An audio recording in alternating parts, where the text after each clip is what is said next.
राजा जनक सीता मैया कविराज विद्यापति के ई पावन मिथिला भूमि के नमन करे छी।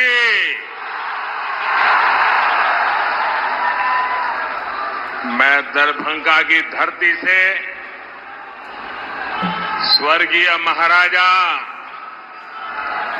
कामेश्वर सिंह जी को भी प्रणाम करता हूं। एक तो मिथिला की ये पुण्य भूमि और दूसरा आप जनता जनार्दन का आशीर्वाद बड़ा जीवन का सौभाग्य क्या हो सकता है।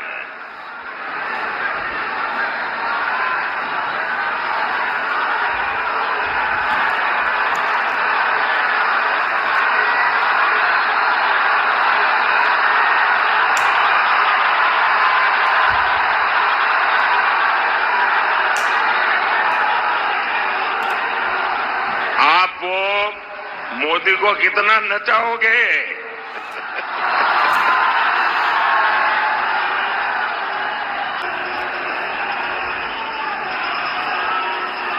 वो एसपीजी वालों को कहिए वो मोदी को कब्जा कर ले।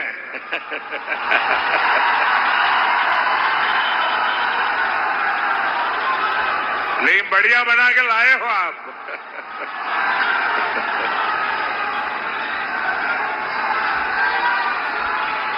आपका बहुत बहुत धन्यवाद जी। बोले भारत माता की, भारत माता की। ये एसपीजी वालों को दे दीजिए। हाँ।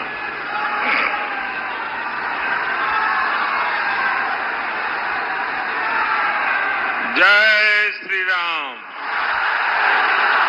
जय श्री राम। मैं आप सभी को अयोध्या में राम मंदिर के निर्माण की बहुत बहुत बधाई देता हूं।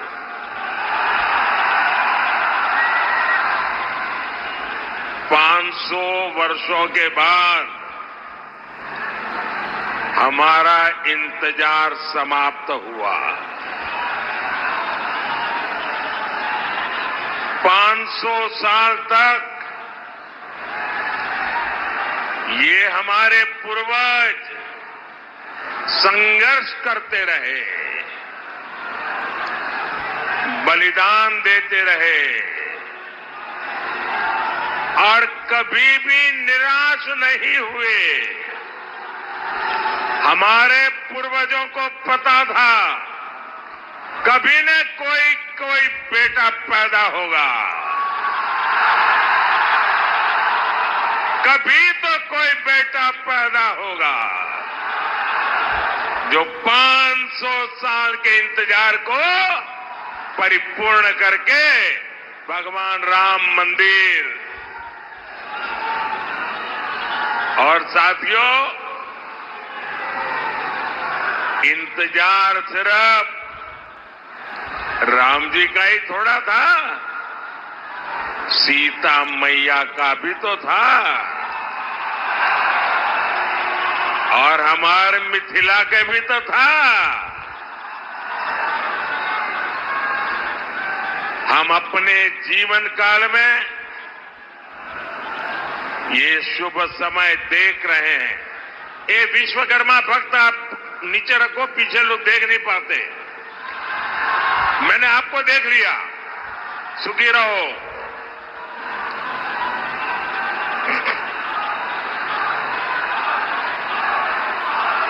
ये शुभ समय ये हमारे लिए बहुत बड़ी बात है। साथियों, जब अयोध्या में रामलला की प्राण प्रतिष्ठा हो रही थी, तब मैंने कहा था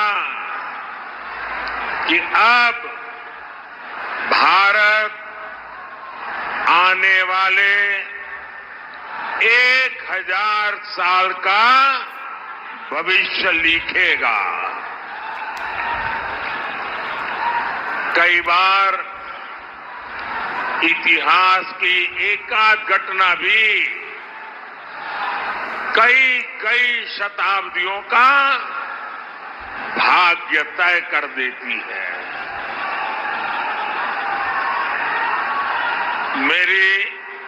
मेरी आप सबसे प्रार्थना है, देखिए जगह छोटी पड़ गई है, मैं जानता हूं आपको तकलीफ हो रही है, हो सकता है आप मुझे देख ना पाते हो, लेकिन उसके लिए हमें क्षमा करें। आराम से जहां है वहां खड़े रह करके मुझे सुनिए, और अगर आवाज कम करेंगे तो मुझे बोलने की सुविधा बढ़ेगी। तो आपके आशीर्वाद है मैं बोलना शुरू करूं? आप शांति रखोगे? आप इतने अच्छे लोग हैं। आज से 1000 साल पहले जब पश्चिम से भारत पर हमले होने शुरू हुए थे, तब किसी ने नहीं सोचा था कि भारत 1000 साल की गुलामी में गिर जाएगा। जो बिहार देश को दिशा दिखाता था, वो ऐसे संकटों से घिरा कि सब कुछ तबाह हो गया। लेकिन साथियों, भारत के भाग्य ने आज एक बार फिर करवट ली है। बिहार के भाग्य ने एक बार फिर करवट ली है। 21वीं सदी में ये कालखंड ऐसा आया है जब भारत फिर से अपनी सारी बेड़ियां तोड़कर उठ खड़ा हुआ है। आज भारत की दुनिया में जो साख है ना, वो नई ऊंचाई पर है। आज भारत चांद पर पहुंच गया है, जहां कोई नहीं पहुंचा। 10 साल पहले हम दुनिया की 11वें नंबर की अर्थव्यवस्था थे। सिर्फ 10 साल में हम दुनिया की 5वें नंबर की अर्थव्यवस्था बन चुके हैं।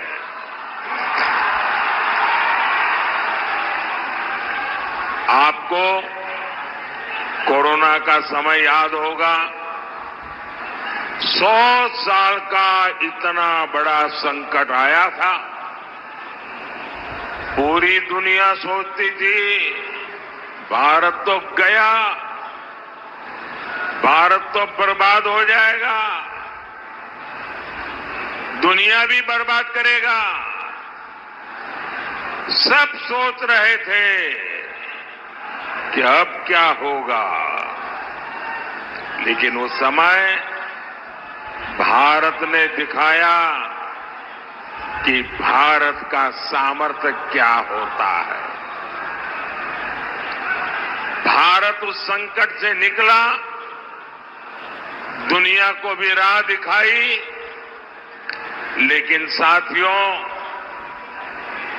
उस इतने बड़े संकट में बिहार के लोगों के साथ कांग्रेस और इंडी गठबंधन वालों ने जो किया वो मैं कभी नहीं भूल सकता।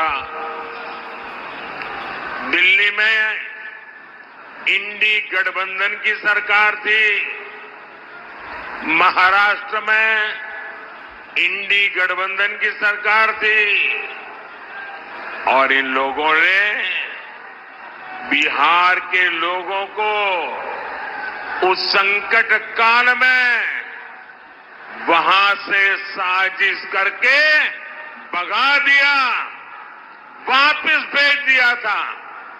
मेरे बिहार के नौजवानों को, मेरे बिहार की बेटियों को दिल्ली से इंडी गठबंधन की सरकार वालों ने भगाया था।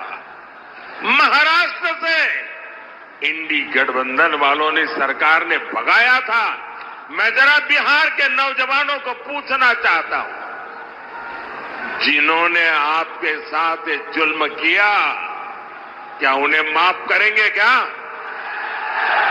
इस चुनाव में हिसाब चुकता करेंगे कि नहीं करेंगे?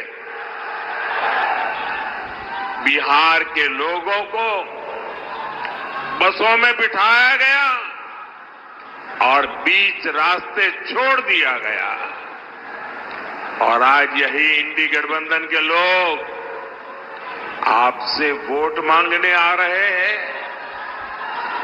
क्या आप इंडी गठबंधन का इतना बड़ा गुनाह माफ करेंगे क्या? माफ करेंगे क्या? माफ करेंगे क्या? भाइयों बहनों, मैंने इस चुनाव में अगले 5 साल के लिए विकास का रोड मैप दिया है। मैंने 25 साल का विजन देश के सामने रखा है, लेकिन ये भी जरूरी है हम अतीत का भी ध्यान रखें। जैसे एक शहजादे दिल्ली में है, वैसे ही एक शहजादे पटना में भी है। एक शहजादे ने बचपन से पूरे देश को और दूसरे शहजादे ने पूरे बिहार को अपनी जागीर समझा है। इन दोनों शहजादों के रिपोर्ट कार्ड एक जैसे ही हैं। इनके रिपोर्ट कार्ड में सिवाय घोटालों और बेलगाम कानून व्यवस्था के सिवाय कुछ भी नहीं है। याद कीजिए कैसे बिहार में अपहरण उद्योग चलता था, कैसे बड़े बड़े घोटालों से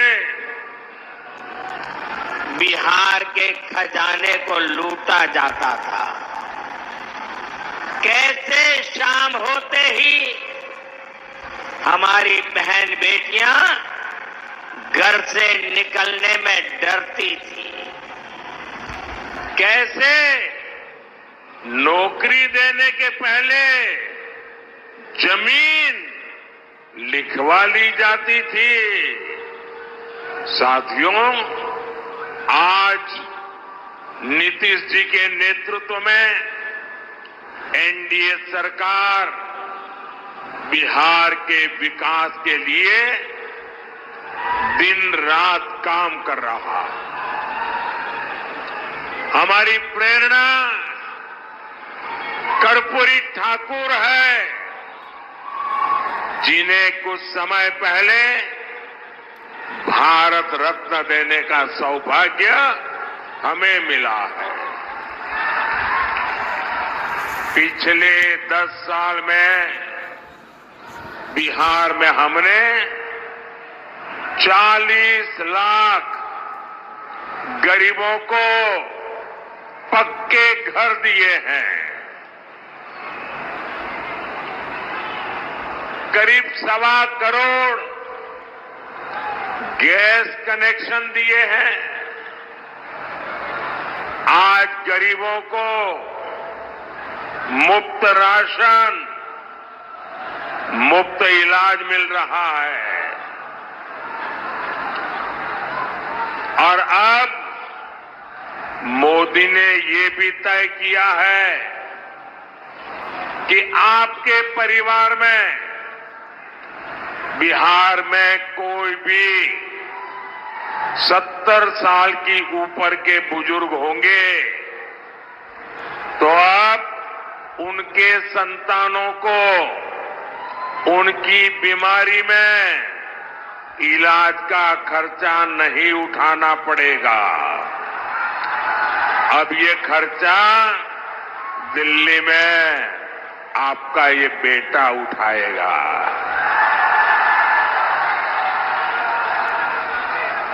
70 साल के ऊपर के हर बुजुर्ग को 5 लाख रुपए तक मुफ्त इलाज मिलेगा।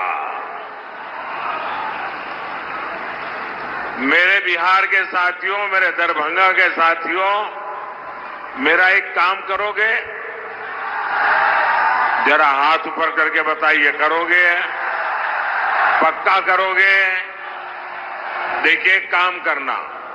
जब आए भी इन दिनों गांव-गांव जाते होंगे, मोहल्ले में जाते होंगे, छोटी छोटी बस्तियों में जाते होंगे, अगर वहां पर कोई परिवार ऐसे आपके ध्यान में आ जाए जिनको अभी पक्का घर मिलना बाकी है, गैस का कनेक्शन मिलना बाकी है, नल से जल का कनेक्शन बाकी है, आयुष्मान का कार्ड नहीं पहुंचा है, तो उनको कह देना कि मोदी जी की गारंटी है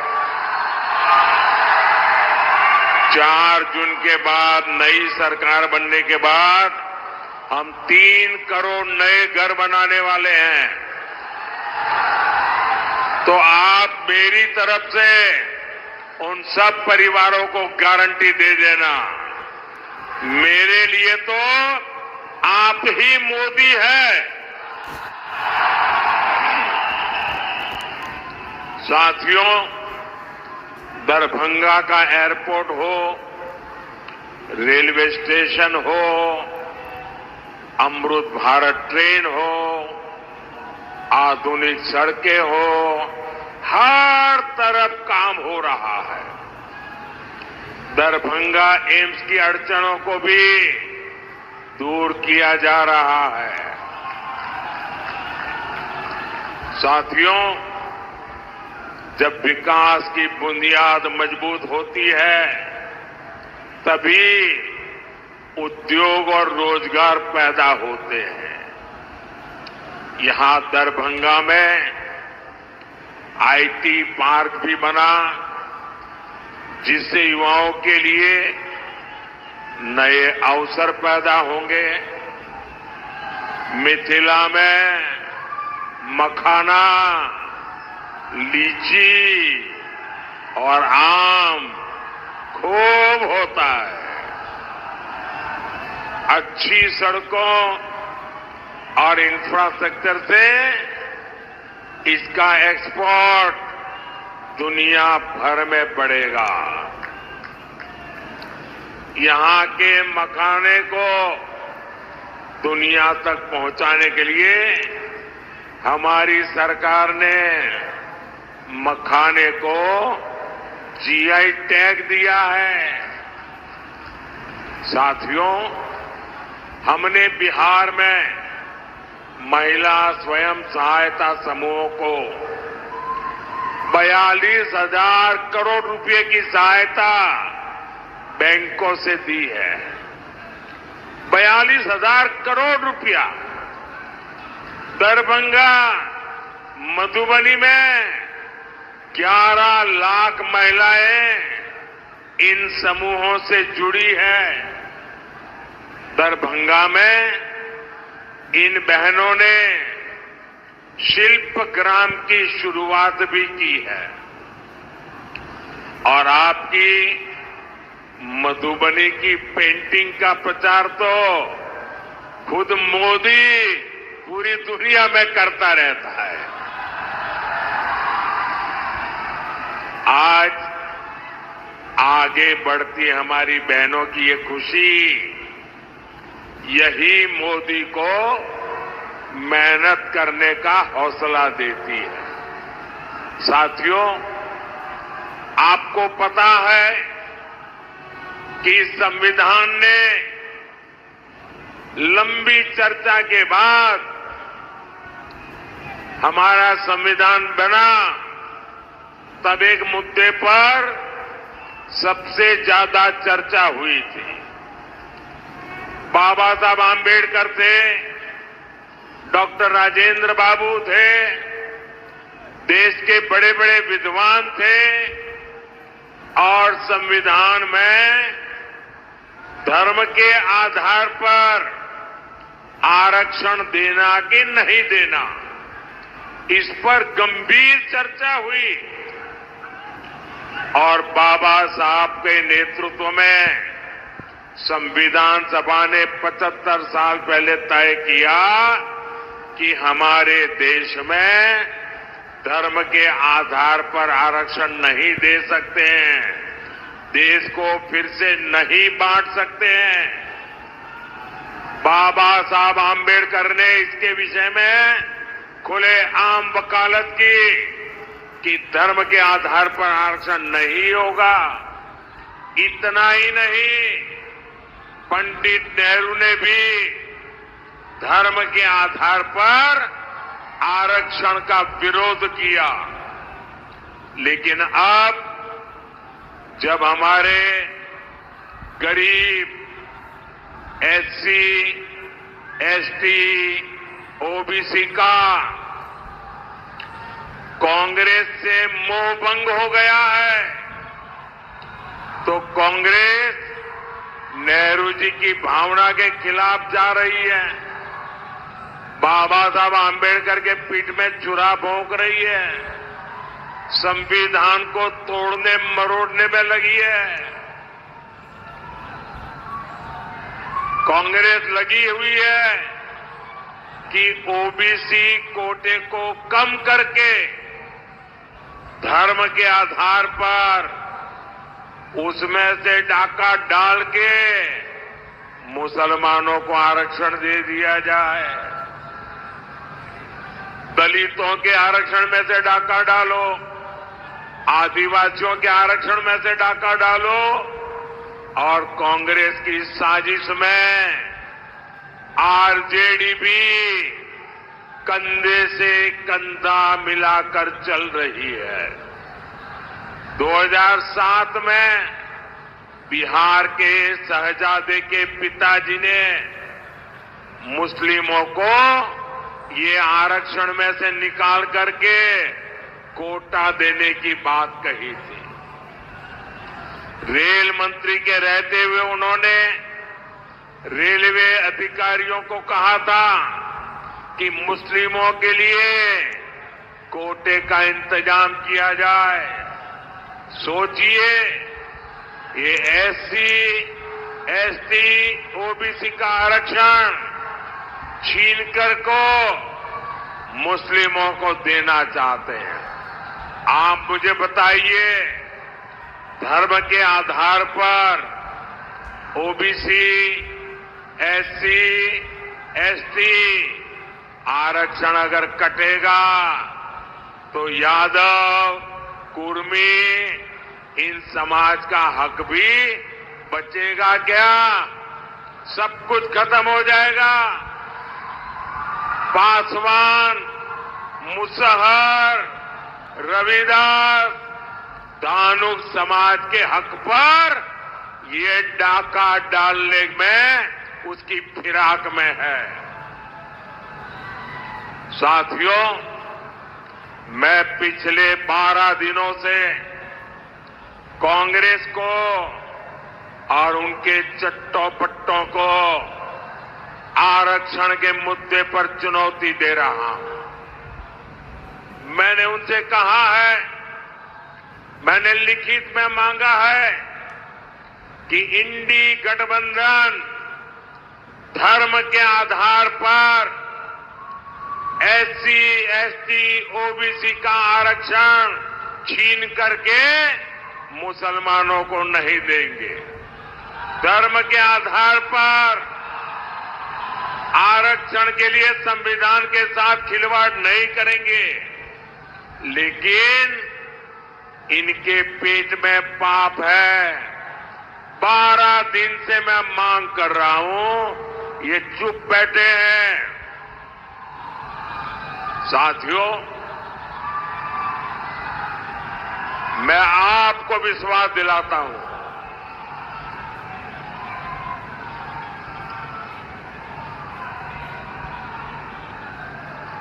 मैं आपको विश्वास दिलाता हूं, जब तक मोदी जिंदा है, जब तक मोदी जिंदा है,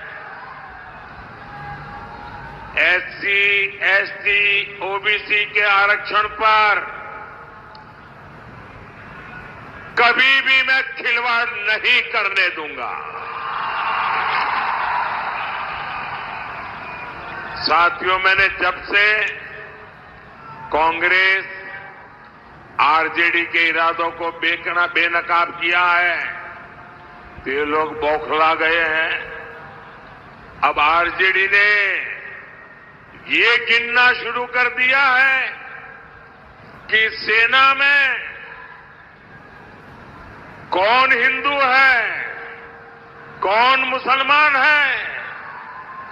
यही इनका असली चेहरा है। ये लोग समाज को बांटने के लिए, देश की एकता तोड़ने के लिए कुछ भी कर सकते हैं। मां भारती की रक्षा के लिए जो सीने पर गोली खाता है, वो पहले भारतीय होता है। और ये आरजेडी के लोग उसे हिंदू मुसलमान की नजर से देखते हैं। मैं जरा हिंदू मुसलमान का बंटवारा करने वालों को पूछना चाहता हूं, क्या अब्दुल हमीद जी को हम इस शर्त इसलिए याद करते हैं क्योंकि वो मुसलमान थे? देश को इस दिशा में ले जाएंगे ये लोग। यही लोग सर्जिकल स्ट्राइक पर सवाल उठाते हैं, एयर स्ट्राइक पर सवाल उठाते हैं। यही लोग आर्मी चीफ को गाली देते हैं।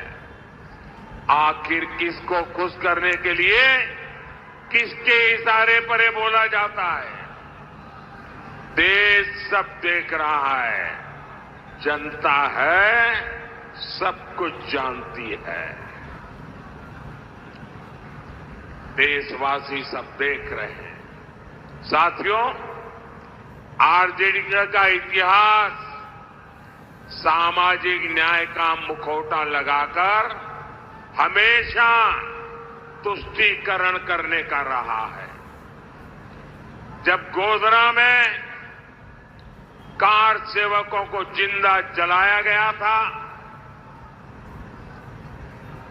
तब रेल मंत्री ये शाहजादे के बेटे थे जो सजा काट रहे हैं और जमानत पे घूम रहे हैं।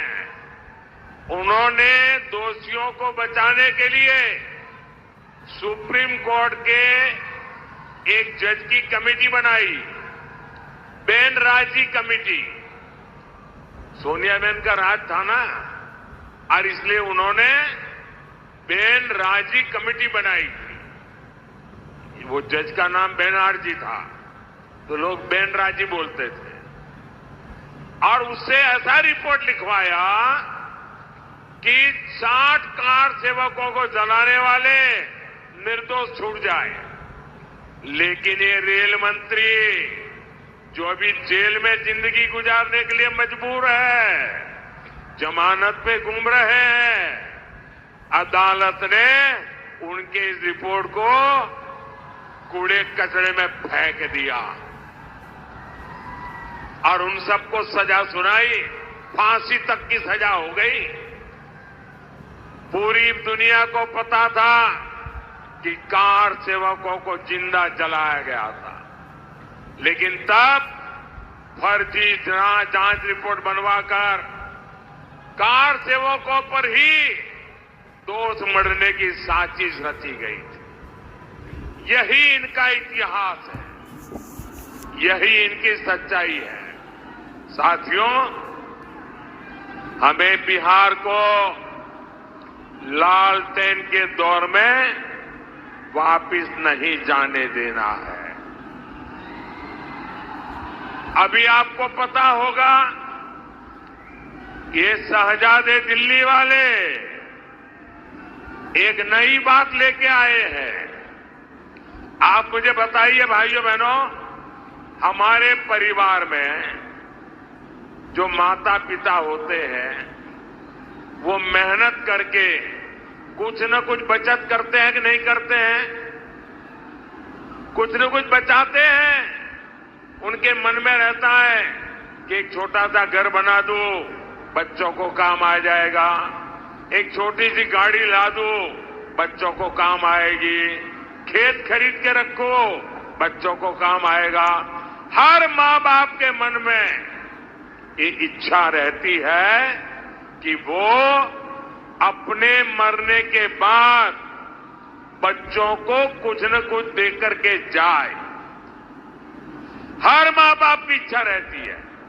अब एक कांग्रेस ऐसा कानून बनाना चाहती है कि दिल्ली में उनकी सरकार बनेगी तो आपके माँ बाप ने जो कमाया है वो अब आपको नहीं मिलेगा। आपके पिताजी अपना 10 एकड़ का खेत होगा तो आपको नहीं दे पाएंगे, 2 घर है तो नहीं दे पाएंगे, आधा ये इनकी सरकार छीन लेगी। 55% विरासत पर टैक्स लगाने का ये फतवा लेकर के आना चाहते हैं। क्या आपकी मेहनत की कमाई किसी सरकार को लूटने देंगे? किसी सरकार को लूटने देंगे? ये कांग्रेस वालों को लूटने देंगे? ये आरजेडी वालों को लूटने देंगे? और इसलिए भाइयों बहनों, आपका भविष्य बचाने के लिए, आपके बच्चों का भविष्य बनाने के लिए 7 मई को झंझारपुर में जेडीयू से प्रत्याशी श्री रामप्रीत मंडल जी आए हैं। 13 मई को दरभंगा में बीजेपी से श्री गोपाल ठाकुर जी और समस्तीपुर से एलजेपी की हमारी बेटी श्रीमती सांभवी चौधरी जी, पूरे हिंदुस्तान की सबसे छोटी उम्र की बेटी चुनाव लड़ रही है। आप सब आशीर्वाद दीजिए, ये हमारी बेटी तो जीतनी ही चाहिए। 20 मई को मधुबनी में बीजेपी के श्री अशोक कुमार यादव जी को, ये हमारे इन सभी साथियों को भारी संख्या में वोट दीजिए। और जब आप उनको वोट देंगे ना, तो ये वोट सीधा सीधा मोदी के खाते में जाएगा। मोदी को मजबूती मिलेगी और मोदी मजबूती से आपकी 5 साल और सेवा करेगा। तो घर घर जाएंगे, ज्यादा से ज्यादा मतदान करवाएंगे। पहले मतदान फिर जलपान, ये पक्का करेंगे। अच्छा, मेरा एक काम करेंगे, जरा हाथ ऊपर करके बताइए, करेंगे? मेरा काम करेंगे। यहां से जाने के बाद हर घर जाना, घर घर जाकर के कहना कि अपने मोदी जी दरभंगा आए थे और मोदी जी ने आपको प्रणाम कहा है। मेरा प्रणाम पहुंचाएंगे, घर घर मेरा प्रणाम पहुंचाएंगे। बोलिए भारत माता की, भारत माता की, भारत माता की। बहुत बहुत धन्यवाद।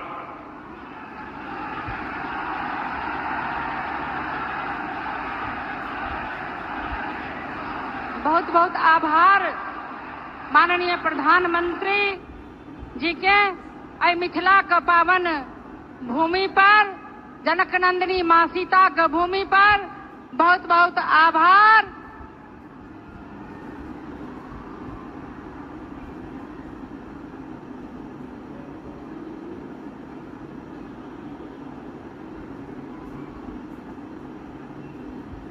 हमारा बीच में बिहार प्रदेश का यशस्वी अध्यक्ष आदरणीय सम्राट चौधरी जी आ भारतीय जनता पार्टी के वरिष्ठ नेता स्वास्थ्य मंत्री आदरणीय मंगल पांडे जी, हमरा